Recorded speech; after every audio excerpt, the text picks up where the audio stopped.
Èyí ni ètò Iri Òwúrọ̀, níbi tí a ti ń yiri ọ̀rọ̀ Ọlọ́run wò láti lè dàgbà sókè nínú ẹ̀mí àti fún ìtọ́ni bí a ti ń jáde lọ lójoojúmọ́.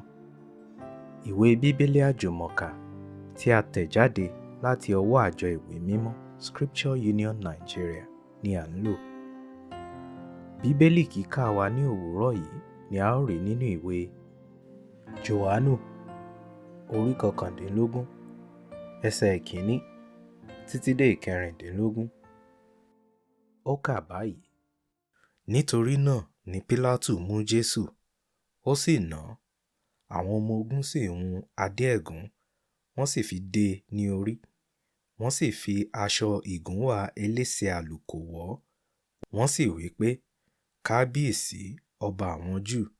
Wọ́n sì fi ọwọ́ wọn gbá a ní ojú. Pílátù sì tún jáde, ó sì wí fún wọn pé, wò ó, mo mú un jáde tọ̀ yín wá, kí ẹ̀yin kí ó lè mọ̀ pé èmi kò rí ẹ̀ṣẹ̀ kan lọ́wọ́ rẹ̀. Nítorí náà Jesu jáde wá, tí òun ti adé ẹ̀gún àti aṣọ elése àlùkò. Pílátù sì wí fún wọn pé, ẹ wo ọkùnrin náà.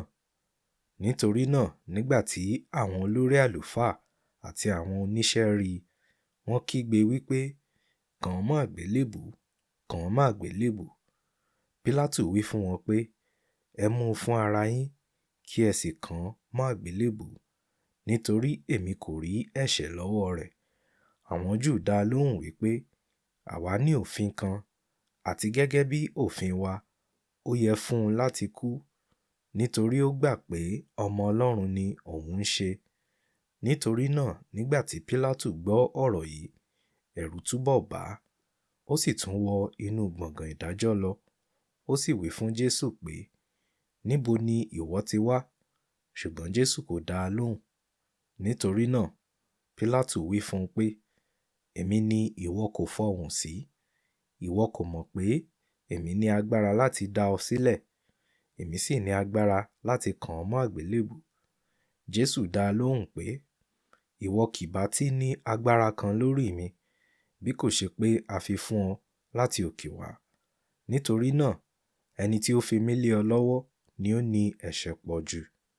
Nítorí èyí Pílátù ń wá ọ̀nà láti dá a sílẹ̀, ṣùgbọ́n àwọn Júù kígbe wípé, bí ìwọ bá dá ọkùnrin yìí sílẹ̀, ìwọ kì í ṣe ọ̀rẹ́ Késárì.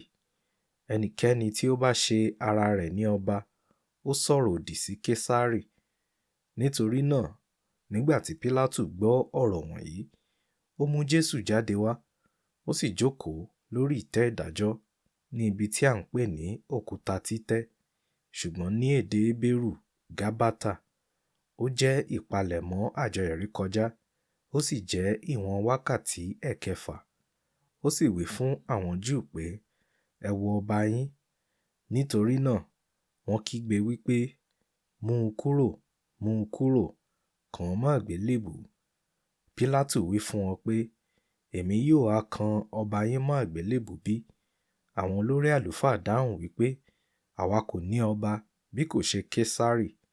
Nítorí náà ni Pílátù fà á lé wọn lọ́wọ́ láti kàn án mọ́ àgbélébùú. Jesu jìyà púpọ̀ fún ọ.